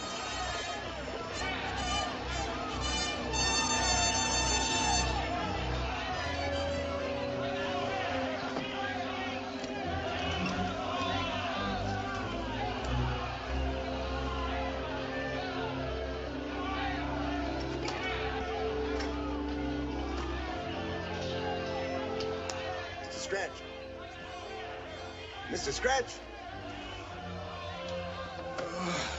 Where are we? What's all this? This is a picture of man throwing off the yoke of oppression, showing that he wants only freedom of spirit. Freedom of spirit. Mass murder, pillage, blood, all blessed in the spirit of freedom? I never said that. Oh, I Not holding it against you, I like bloodshed. But when it comes to revolution, man hasn't always been as moderate as he was in North America. Take France 13 years later. Nobody would have dreamed the country was bankrupt. The courtiers giggled and made love, particularly in the salon of a charming lady named Marie Antoinette, who happened to be the queen. They say the mob is marching on Versailles, Your Majesty. Oh, la la, a long walk indeed. Thousands of them carrying pitchforks. Oh, pray let us hope they make hay while the sun shines. Naturally, they'll all be blown to pieces by the army. Oh, what a crying shame when one considers the servant problem. Would it be tactless to ask what the poor creatures want? They protest they haven't any bread, Your Majesty. No bread indeed. Then let them eat cake. Let them eat cake. It was a witticism which echoed around the world, and which incidentally was to cost poor Marie Antoinette her delicate little head. But she wasn't the only one. Mankind was on the rampage again, all set for the bloodbath known as the Reign of Terror. And how that guillotine went to work lopping off those heads, sometimes at the rate of 1,000 a month. But in spite of my encouragement, the French Revolution petered out. I suppose partly because by this time they were running out of heads. And partly because France had accumulated quite a few wars on her hands. Wars against England, Spain, Prussia, Austria. Then at Toulon in the south of France, the cause of peace wasn't exactly helped either. The British warships succeeded in destroying a large part of the French fleet. From the point of view of France, the situation was saved by the brilliant tactics of a young artillery officer who rose from captain to general in a matter of weeks, and who was soon being acclaimed a military genius. But man's ego being what it is, the young general wanted much more than the acclaim of his compatriots. What Napoleon Bonaparte wanted was the world. And one night in the year 1796, it looked as if he would get it. 4 Napoleons? Josephine, been waiting for you. I wanted you to be the first to know. They've given you the command? Yes. Oh, I'm so very glad. But it's you I have to thank. It was your influence that made it possible. Did Napoleon Bonaparte's ability have nothing at all to do with it? I thank you for saying that. But even the greatest of men need help. Lack of perception isn't one of my failings. Nor is modesty one of your virtues. But I'm so happy for you. You'll lead our armies into Italy and you'll win. Yes, I will. For the glory of France. For the glory of France. What were you thinking about just then? The future? Listen to that music. The marching song of France.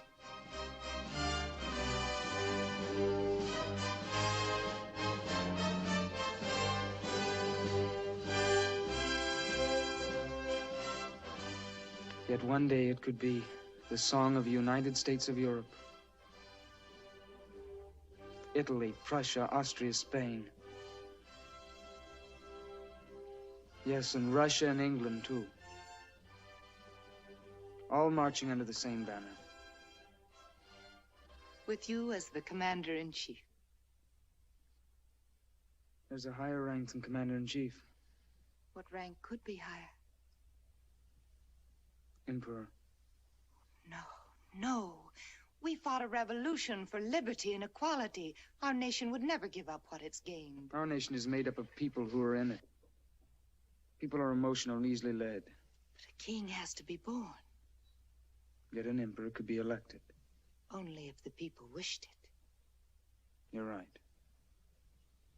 A man is only as great as his fellow men will allow. Yet he can climb to the stars if the world holds a ladder.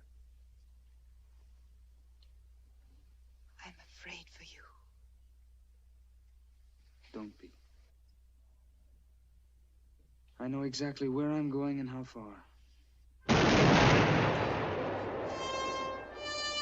The story of Napoleon ended as does that of all despots. Mankind tasted blood, found it revolting, and again rose up in protest. To bring an end to the long, twisted road, Napoleon, who had tried to climb to the stars, had burnt himself out, meteor-like. And it was mankind who sent him into exile. Once more, the human error was corrected by basic humane traits. Not really. With one hand, you destroyed Napoleon, but with the other, you kept alive a blaze of war that consumed most of the world. Let's not forget that the other wars dragged on and on. England against the United States, Spain against South America, Russia against Turkey, England and France, Italy and France against Austria. And those who tested the so-called freedom of the seas paid a mighty high price for the trespassing. The price ran as high as life itself. Was this the purpose for which man was brought to Earth? Even the opening of your new world, which you so recently described in awe-inspired tones, was something less than a Sunday picnic. Then came the Red Man, fighting for his very survival, and the White Man, determined to take away this so-called God-given heritage, used the foulest of methods. Rather confusing, don't you think?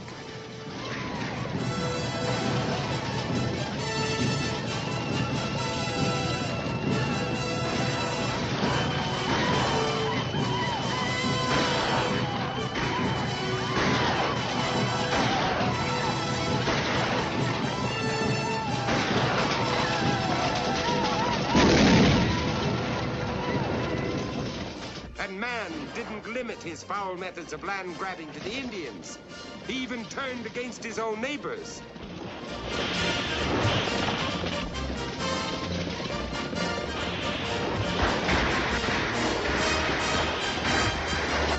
Gold fever added to the madness of greed, pestilence, and murder, until finally nature itself revolted and screamed out in anger in an attempt to put an end to mankind then and there. Gold. Gold to tempt man. But nature didn't quite make it, so man was off to the races again. In what way now? My lord. You want further examples? The little red book, please. Oh, I'm sorry. I have it handy here myself. Now, let's see.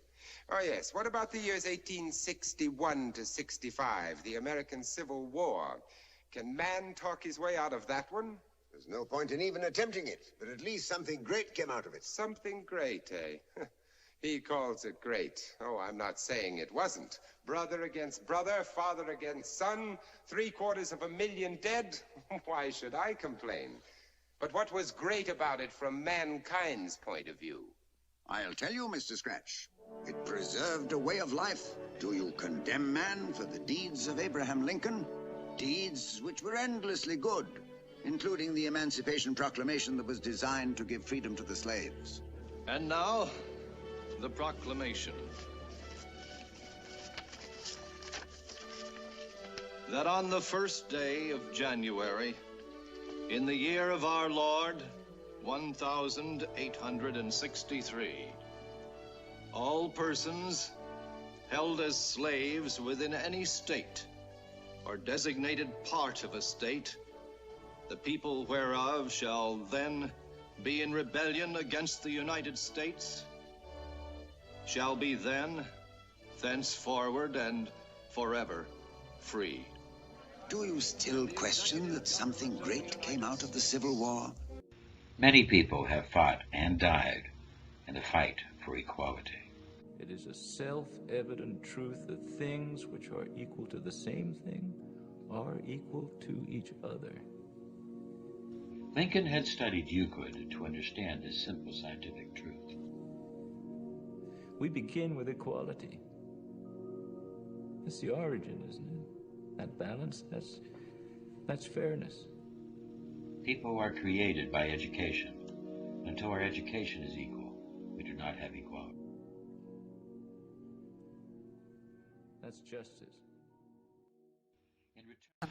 Lincoln fought for equality, and people hated him for it. In fact, then, he died in the fight for equality, as that bigotry came up and raised its ugly head that night in the theater.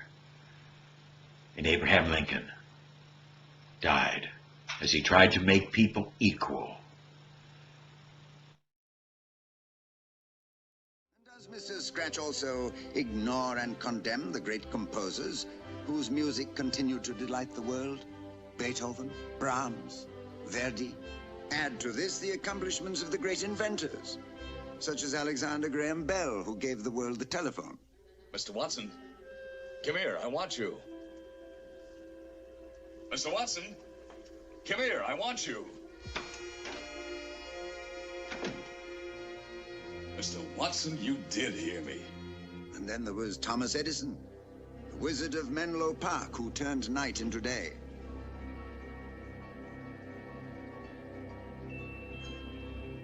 And, of course, the development of the gas engine finally put the world on wheels.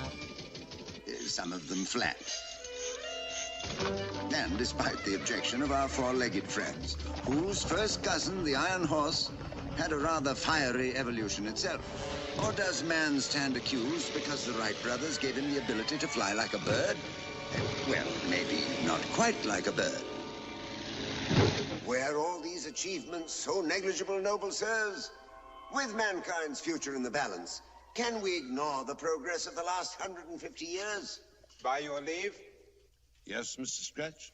The last 150 years, says he.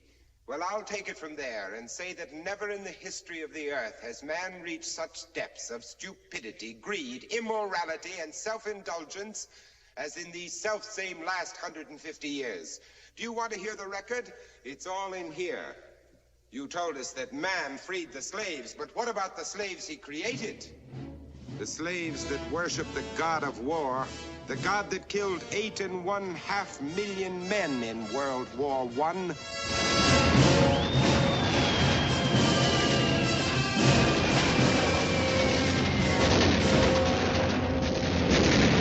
But there were consolations. My opponent has talked of music. There was music, all right. A new rhythm, maybe, but guaranteed to send the blood pressure soaring. So the world danced on through the war's end, through the roaring 20s and into the 30s. And nobody cared to notice that one of my most brilliant creations was creeping out of the woodwork. Today, I liberated Ireland. This is my last territorial demand.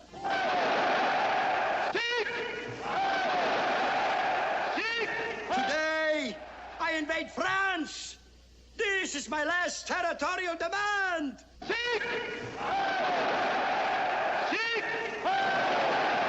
Today, I invade Russia. This is my last territorial demand.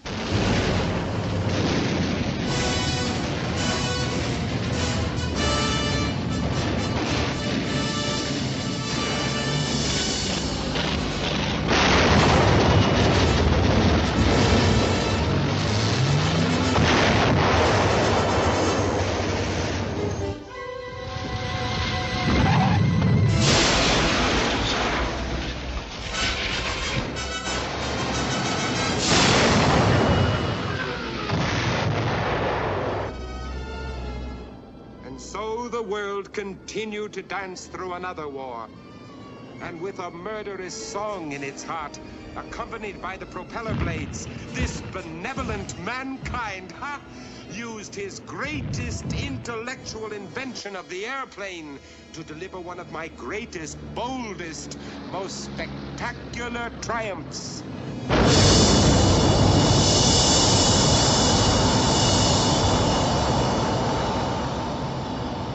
And after 2 atomic bombs on innocent women and children, in the most incredible display of hypocrisy, Harry Truman then orders the Nuremberg war crimes trial to prove Germany was guilty of war crimes.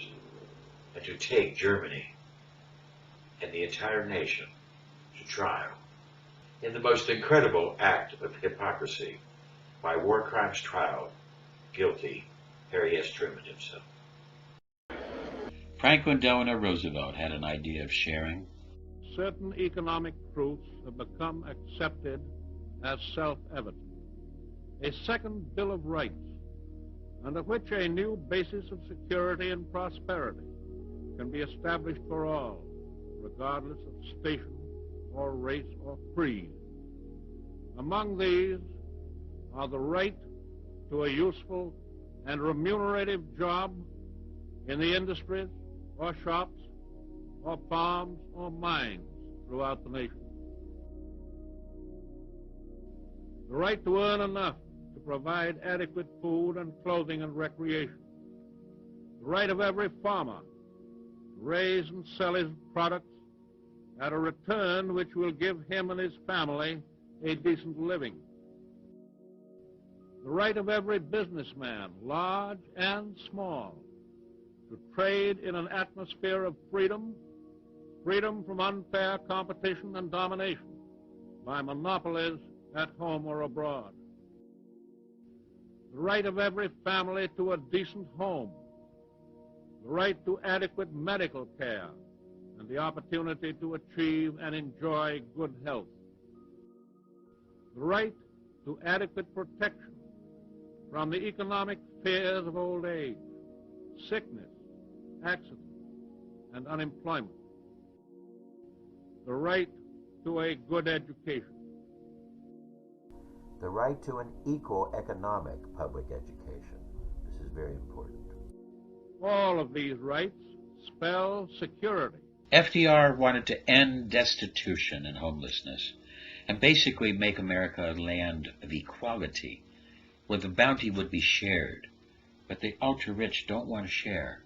They tried to kill him at one time, and then shortly after giving this address for his second Bill of Rights, under mysterious conditions, FDR died.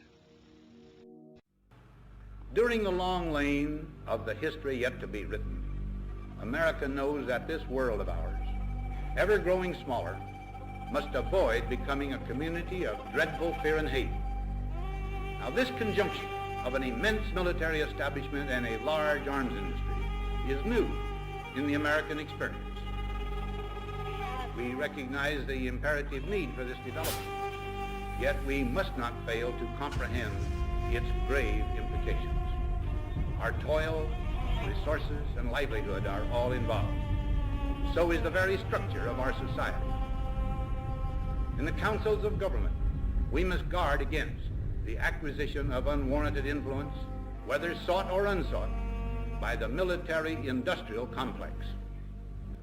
The evil war machine feeds on anger, hatred, xenophobia, as they must make people hate each other in order for them to sell weapons and to fulfill their evil greed. And no one is safe, not even the presidents. The secret society was well defined by President JFK. Kennedy found that there was a plot that he was going to expose. And a couple of days later, he was dead. The very word secrecy is repugnant in a free and open society. And we are, as a people, inherently and historically opposed to secret societies, to secret oaths, and to secret proceedings. We decided long ago that the dangers of excessive and unwarranted concealment of pertinent facts far outweighed the dangers which are cited to justify it. And no official of my administration, whether his rank is high or low, civilian or military, should interpret my words here tonight as an excuse to censor the news, to stifle dissent, to cover up our mistakes, or to withhold from the press and the public the facts they deserve to know. For we are opposed around the world by a monolithic and ruthless conspiracy that relies primarily on covert means for expanding its sphere of influence, on infiltration instead of invasion, on subversion instead of elections, on intimidation instead of free choice, on guerrillas by night instead of armies by day. It is a system which has conscripted vast human and material resources into the building of a tightly knit, highly efficient machine that combines military, diplomatic, intelligence, economic, scientific, and political operations. Its preparations are concealed, not published. Its mistakes are buried, not headlined. Its dissenters are silenced, not praised. No expenditure is questioned, no rumor is printed, no secret is revealed. The President of the United States found that there was a plot to enslave the people. Kennedy spoke out against this evil ultra-rich force, this secret society. He also spoke out in favor of equal economic education, that we should have equal institutions, and especially education institutions. And because of that, or whatever, he was shot. Later, on his deathbed, a government agent will confess that he was killed for his beliefs in equal economic education.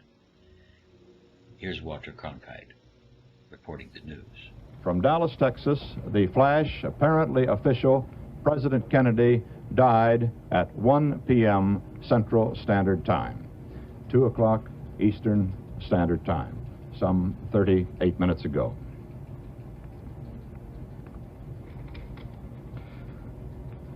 Vice President Lyndon Johnson has left the hospital.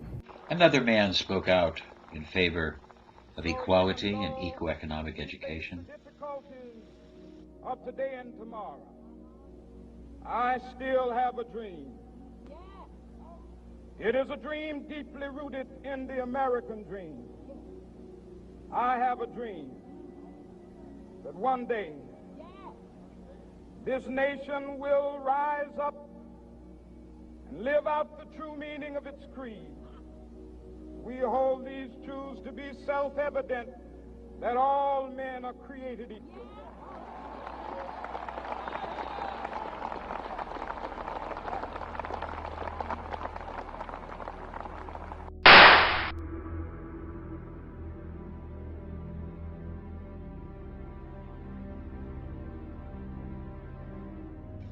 But Bob Kennedy said no.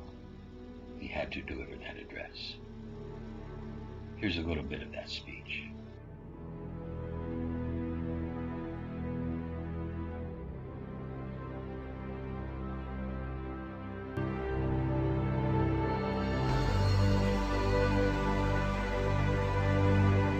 I have some very sad news for all of you, and I think sad news for all of our fellow citizens and people who love peace all over the world. And that is that Martin Luther King was shot and was killed tonight in Memphis, Tennessee.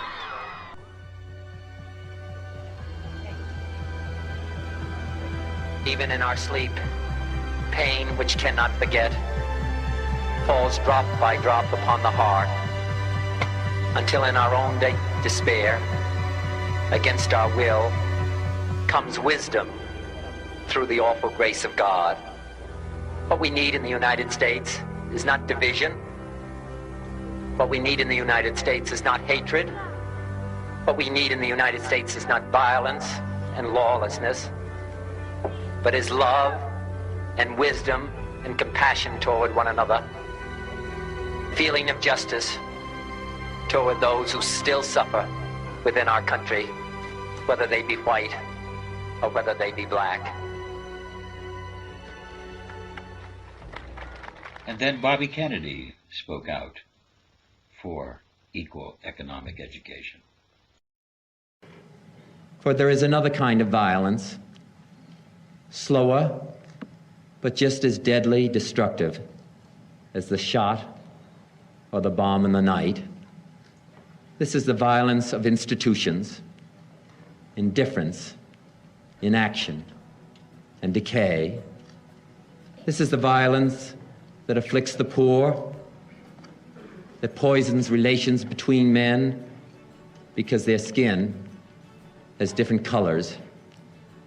This is the slow destruction of a child by hunger, and schools without books, and homes without heat in the winter. This is the breaking of a man's spirit by denying him the chance to stand as a father and as a man. And Bobby Kennedy had to die because of his fight for equality and equal economic education. Watergate was way over and forgotten. All talked about. In fact, it was all over. And in a landslide election, President Nixon won, and once re-elected, he came up with a new idea of education. I shall propose a companion measure, the Equal Educational Opportunities Act of 1972. This act would require that every state or locality grant equal educational opportunity to every person, regardless of race, color, or national origin. For the first time in our history, the cherished American ideal of equality of educational opportunity would be affirmed in the law of the land by the elected representatives of the people in Congress. Yes, Richard Nixon came up with the idea of an equal economic education, an equality of education. And this was headline news, but there was an evil ultra-rich that dusted off Watergate and brought it up into the courts again to try to get him to resign, which they did. The evil power of the ultra-rich, profit over people. There are no nations, there are no peoples, there are no Russians, there are no Arabs, there are no third worlds, there is no West. There is only one holistic system of systems. One vast and immane, interwoven, interacting, multivariate, multinational dominion of dollars. Petrodollars, electrodollars, multi-dollars. There are no sides. There's no Sunnis and Shiites. There's no Democrats and Republicans. There's only haves and have-nots. Yes, these ultra-rich corporations want profit over people, and they want to have a servant class. They don't really want equality. It is the international system of currency which determines the totality of life on this planet. This ultra-rich profit over people has oozed into all parts of the government, all parts of our society. But we can do something. There is no America. There is no democracy. There is only IBM and ITT and AT&T and DuPont, Dow, Union Carbide, and Exxon. Those are the nations of the world today. People think it matters who occupies that house. It doesn't. Multinational corporations and criminals run the world. In 1982, 7 people in Chicago were killed by an over-the-counter drug laced with potassium cyanide. The company's market share went from 35 to 8. Chernobyl? Deliberate and malevolent actions taken by corporations to protect their vital interests. Nothing happens by chance. Yes, as we have seen, there really is an evil ultra-rich corporation. Profit over people. Greed, avarice, more. The performance of more, the insatiable desire for profit, etc. That's what drives these people. Not compassion, not brotherhood, not intellect, not sharing and caring in the planet. We need more understanding of human nature, because the only real danger that exists is man himself. He is the great danger, and we are pitifully unaware of it. We know nothing of man, far too little. His psyche should be studied, because we are the origin of all coming evil. The point is, ladies and gentlemen, that greed, for lack of a better word, is good. Greed is right. Greed works. But when greed is uncontrolled and it starts to kill people or jeopardize the planet, jeopardizing freedom, equality, then something needs to be done. We must stop this avalanche of greed. The richest 1% of this country owns half our country's wealth, $5 trillion. Donald Trump is a businessman, and after several bankruptcies and other things, he understands money. He understands profit. He understands fighting for the dollar. And you see, every evil criminal, major ultra-rich person, is heavily invested into fossil fuel. And you see, Russia's heavily invested in fossil fuel as well. These criminals and evil big oil, they don't care about what happens. Here's from the future, Deadpool. Take a look at some scenes from the future. This is what happens from global warming as the ice caps melt. And things can start to go crazy with all kinds of problems everywhere. Another foot. Another foot, ah. You better keep it to yourself. Oh, of course I'll keep it to myself. Until the water reaches my lower lip, and then I'm gonna mention it to somebody. And here's more of the future, Can this be true? I don't believe what I see. The Bible says that the want of money is the cause of all evil. The Quran says that arrogance is the cause of all evil. Buddhists know that greed, anger, hate, and delusions of false belief are the cause of all evil.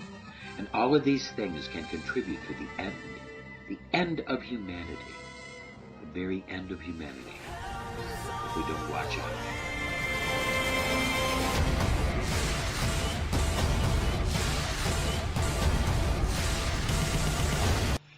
Mankind has doomed itself because of greed, anger, delusion, arrogance.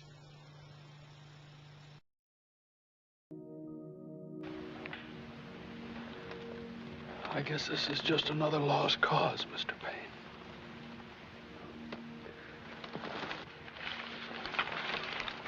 All you people don't know about lost causes. Mr. Payne does. For the only reason any man ever fights for them. Because of just one plain, simple rule. Love thy neighbor. And in this world today full of hatred, a man who knows that one rule has a great trust. You think I'm licked? You all think I'm licked. Well, I'm not licked. And I'm gonna stay right here and fight for this lost cause. Even if this room gets filled with lies like these.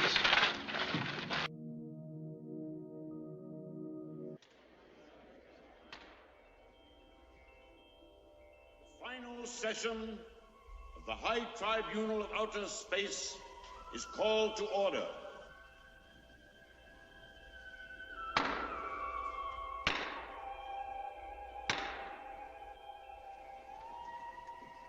Court will now listen to the final summations in the hearing to determine whether to allow the explosion of the Super H bomb on the planet Earth, thereby bringing an end to mankind, or to prevent the explosion and allow mankind to continue to live.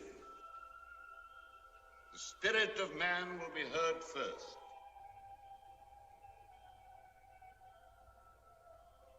Summations will be brief. Noble sirs, many words have been spoken at this tribunal. Some of them angry, some of them in milder temper. But whatever the words, I do sincerely believe that down through the ages, the soul of man, misled many times, has survived the deceit of the few and managed to redirect itself through inherent moral strength. My colleague, Mr. Scratch, has maligned and blackened all of mankind for all of time. He does his job well. But that is because it is, with him, a full-time job. And over a period of 1,000,000 years, he has become quite adept at developing man's weaknesses. Yet man recovers and emerges stronger, more capable than ever. Now, all the facts have been presented, noble sirs, And whatever coloring my opponent has chosen to give them, I am certain you have seen their true worth and weighed them accordingly. However, one point has been overlooked, one witness not called. And with your permission, I raise that point and call that witness now in place of the usual summation. This procedure is most unusual. But this case is most unusual. And since it carries a decision to affect all eternity, it does not seem unreasonable to beg your indulgence on this one point. Request granted. Thank you, my lord. And now I call your attention to my last witness, the man of tomorrow. If there is no tomorrow, and no men of tomorrow, all the yesterdays will have had no meaning. All the sacrifice, faith, and progress since man first appeared on Earth will go unrewarded, and a world of evil, presided over by the devil himself, will have been victorious. If goodness be its own reward, let there be a tomorrow on the planet Earth.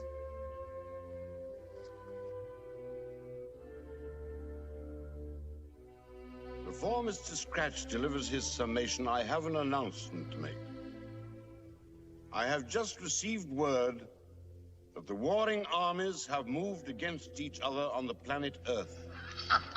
And in accordance with the destiny of time, the great Super H-bomb will explode at exactly 11 o'clock. I direct your attention to the great clock of outer space. When the clock strikes 11, the bomb will go off and bring an end to mankind, unless, as such decisions are entrusted to us, we decide that the bomb shall not go off and that mankind shall survive. Therefore, speak quickly, Mr. Scratch, and make your summations brief. For we must make a decision before the clock strikes 11. Speak, Mr. Scratch. My distinguished colleague rests his entire case on the so-called man of tomorrow. By inference, he almost acknowledges that mankind deserves no better end than annihilation by the Super H-bomb. And yet, weak and sentimental, as is all mankind, he introduces a sentimental trick and hopes to gain the mercy of the court by introducing a pathetic last witness, a child. I accept the challenge, and I shall use as my final summation the very witness brought here by man. I call your attention to the witness innocently playing with his toys. This is mankind's bright hope of tomorrow, the hope of peace and virtue. Have you seen the toys with which the child plays?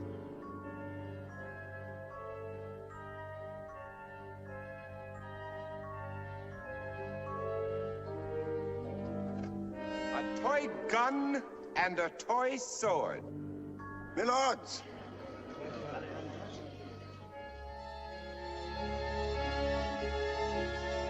If I may, please.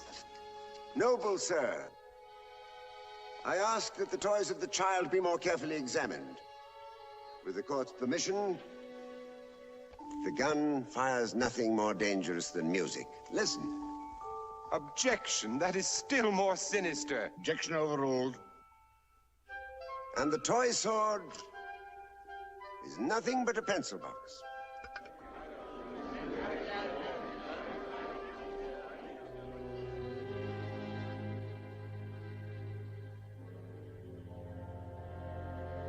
If it please the court, there is one piece of evidence already referred to which has not been placed on exhibition. The Bible. I ask that it now be marked as an exhibit. Objection, objection! Let the Bible be placed in evidence. First, there is a line to be read. Objection! That book has no place in this trial, and no bearing on its outcome. Objection overruled. Proceed. The wicked worketh a deceitful work, but to him that soweth righteousness shall be a sure reward. My lords, I rest my case.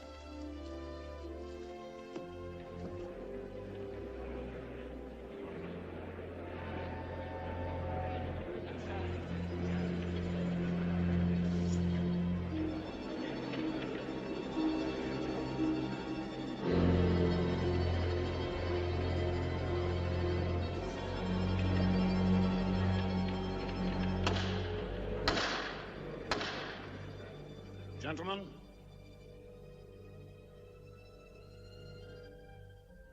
in the matter of the story of mankind, this high tribunal has weighed most carefully the good of man against his evil, and finds that man is too evil to save. Mankind has doomed itself. It has allowed this evil ultra-rich to rob all of humanity and to take everything from the world, from the resources, and to destroy the world. This 1%, with their greed, has doomed humanity, and humanity is not worth saving. take heed and listen well. For time runs swiftly, and the fate of man is now laid at the doorstep of man himself. By the villains you encourage, by the heroes you create, you shall soon achieve eternal life or oblivion. Therefore, it is the decision of the High Tribunal of Outer Space. This court shall soon convene again to determine, finally, whether mankind shall continue or be destroyed. This choice is entirely up to you. Up to humanity.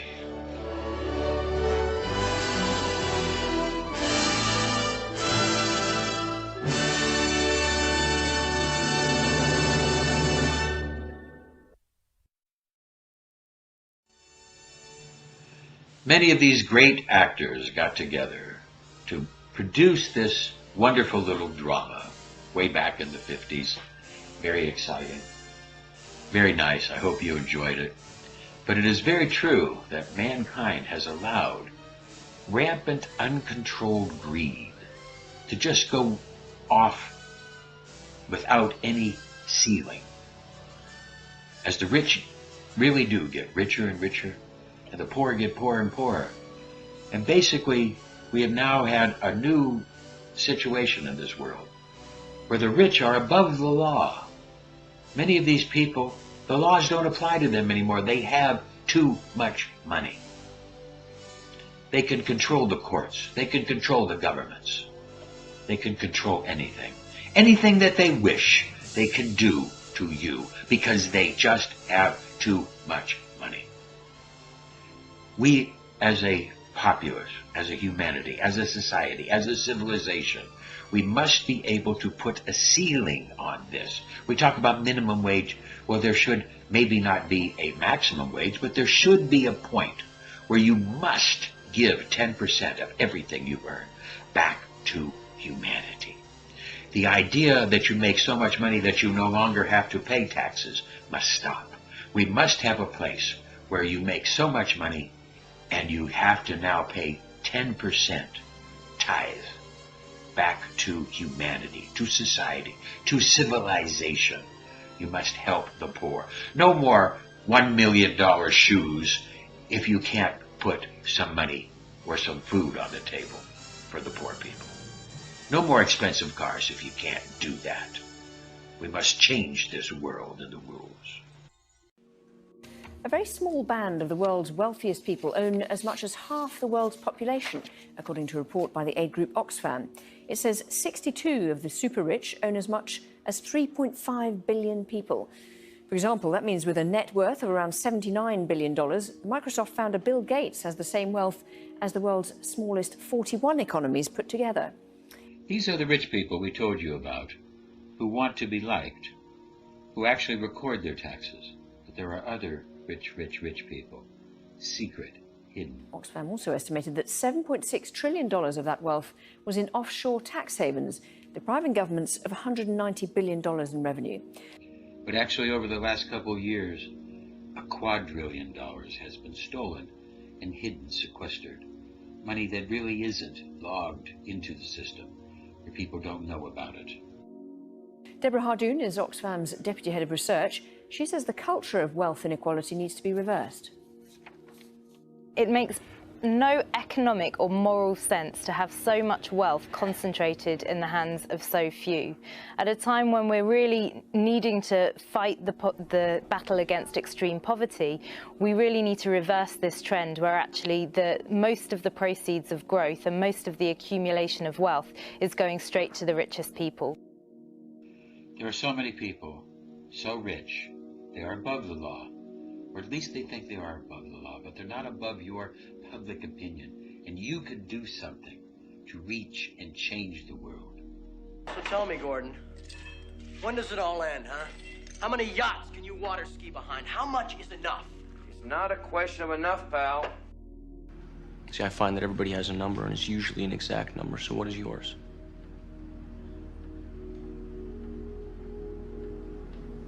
More. Yes, more is a pathological sickness. It really is, and you could do something. You could change things. You could write letters to the people who could have an effect to help change this world. By watching this movie, studying these things, your public opinion and your buying dollars could help change the world. Greed, power, money. This has made an incredible, very small 1% of the ultra-rich and an evil ultra-rich sometimes. Because they can kill people, do things. They feel that they're above the law. They can do things above the law. We must be able to stop this as a human race to save humanity. Let's learn more about how to do that in the next part.